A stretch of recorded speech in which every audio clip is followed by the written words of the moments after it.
We're going to start by all closing our eyes because that is how our story begins.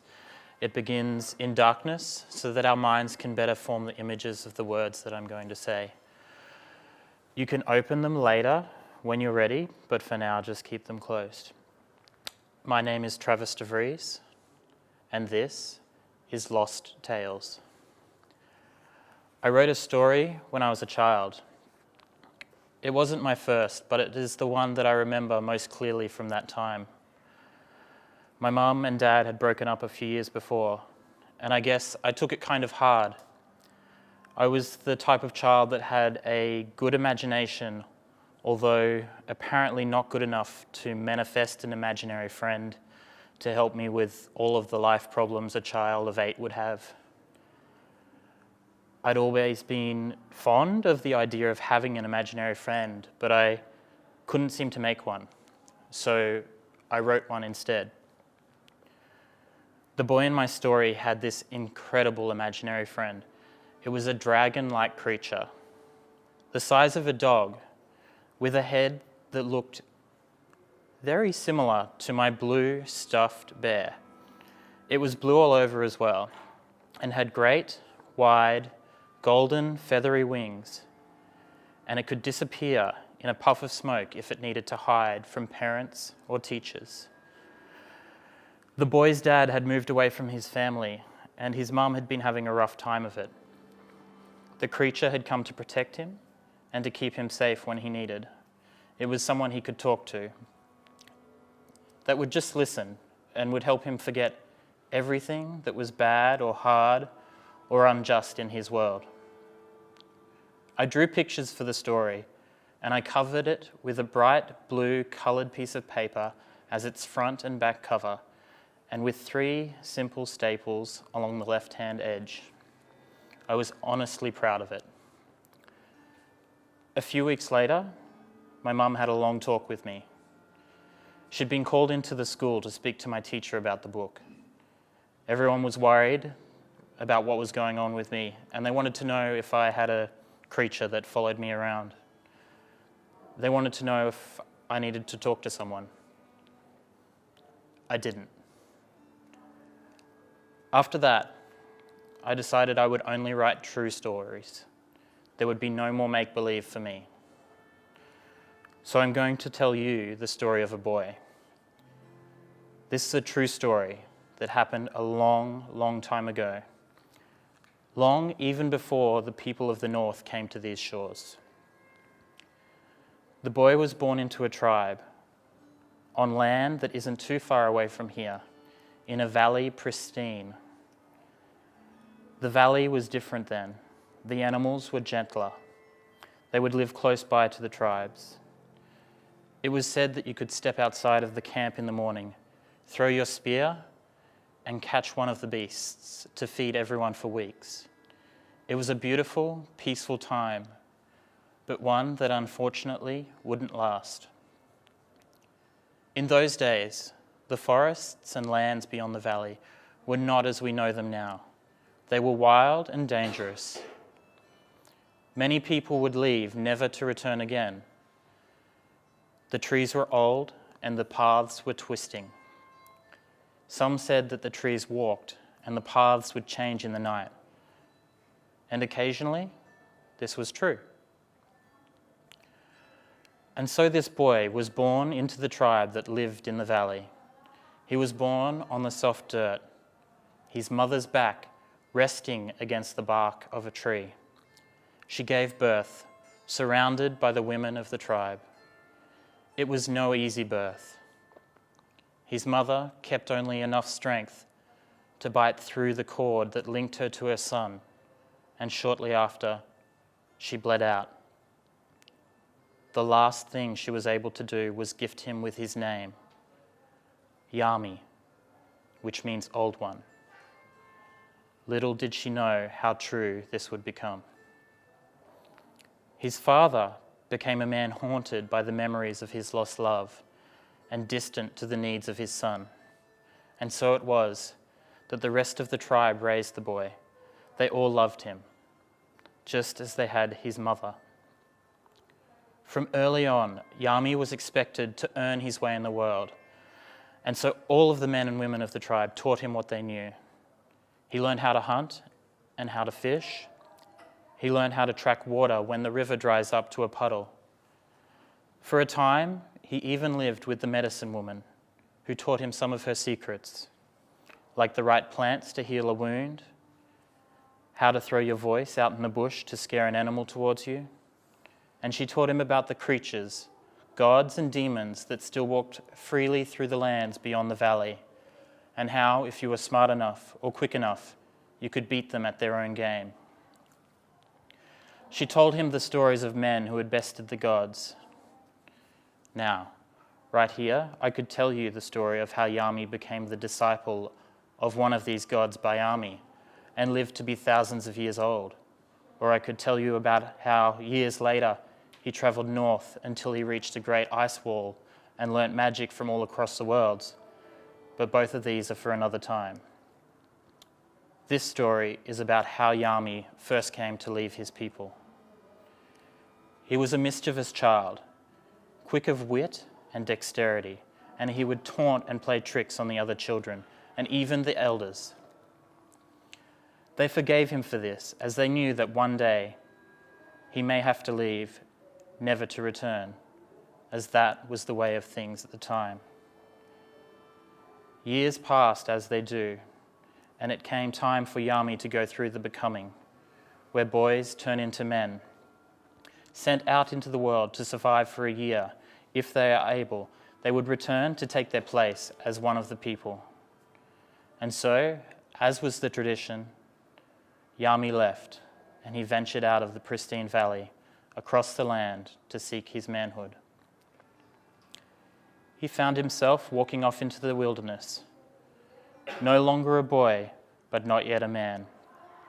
His only possessions, the food he could carry, the skin of an animal to keep him warm, his spear thrower, and a spear that he carried to hunt his meals with.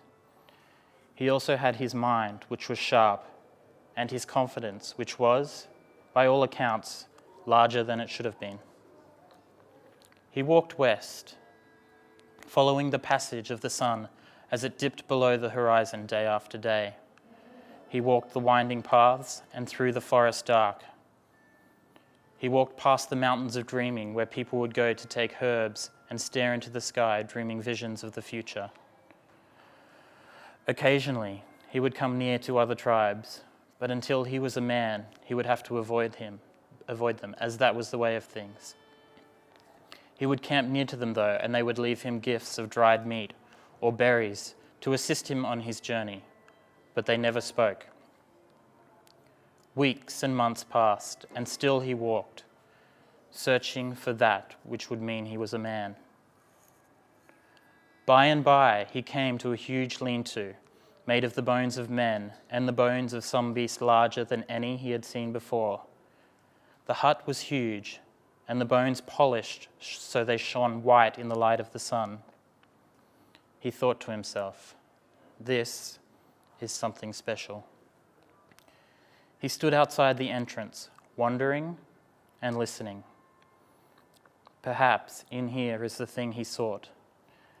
It looked dangerous, though, and unwelcoming, and so he must be careful. Yami stood in front of the great hut, walked around it 3 times, inspecting it, preparing for what may lay within. As the medicine woman had taught him, blind faith in one's abilities is great, but it sure doesn't beat preparation. Eventually, finding no point in waiting any longer, curiosity won him over, and he decided it was time. He drew up his courage and his confidence, and he walked inside.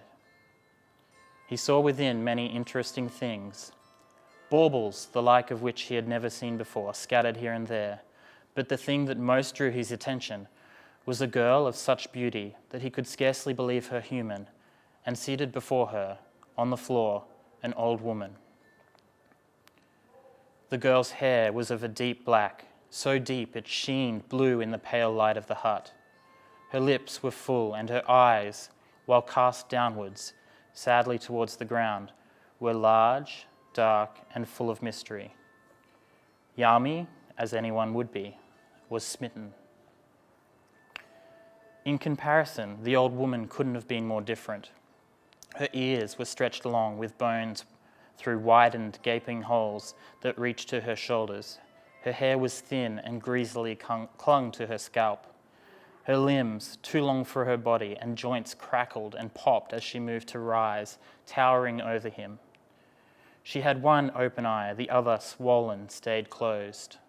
The working eye looked at him with such vicious disdain, he knew without a shred of doubt that this was the witch goddess, Biranlu. Yami, of course, had heard tales as a boy and knew that she was the eater of men. He also knew he could not beat her with strength, but would need to use his wits if he was to escape unscathed. Who comes unbidden into my domain? Who is it that disturbs my slumber? Her voice had the sound of dry crackles of flame. I am called Yami, mistress, just a lowly boy. I am on my journey of becoming, but I do not understand that which I seek.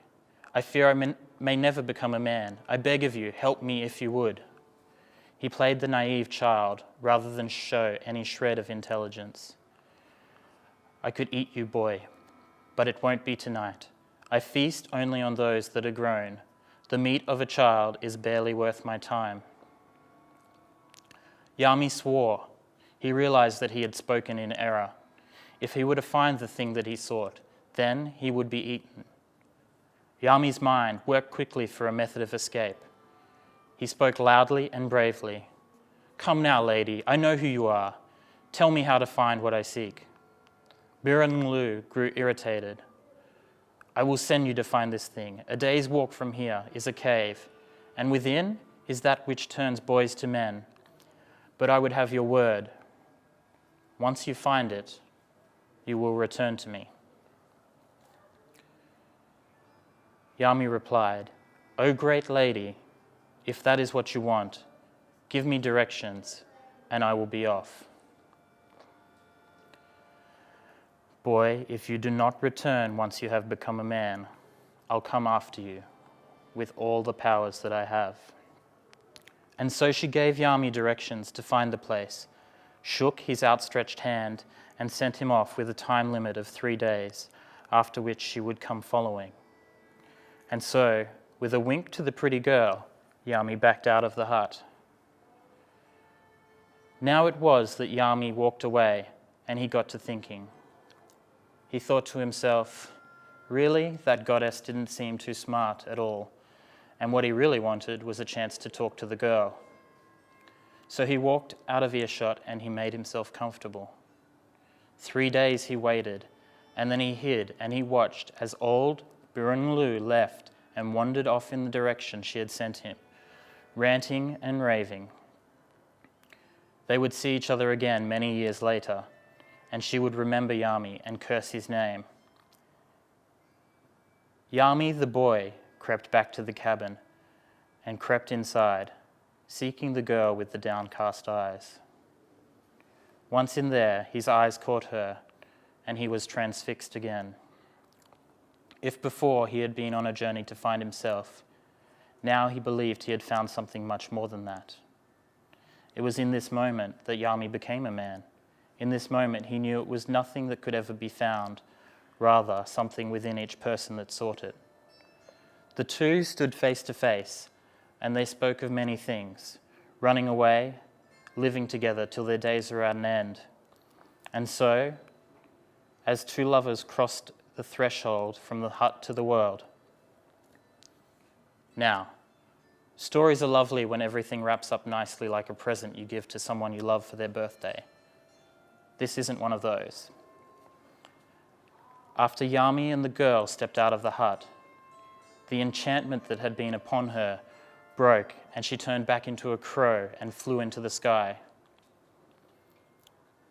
Yami was surprised and disheartened and felt he had been cheated. He fled the scene never to return, running from the wrath of the goddess and running from his shame back towards the valley he used to call home. He returned to his tribe, went straight to his father, and he said his goodbyes, and then he visited the medicine woman He spoke to her of his journey and told her what he wished to be done. She transformed him into a crow, and he flew off into the sky to seek the one he loved.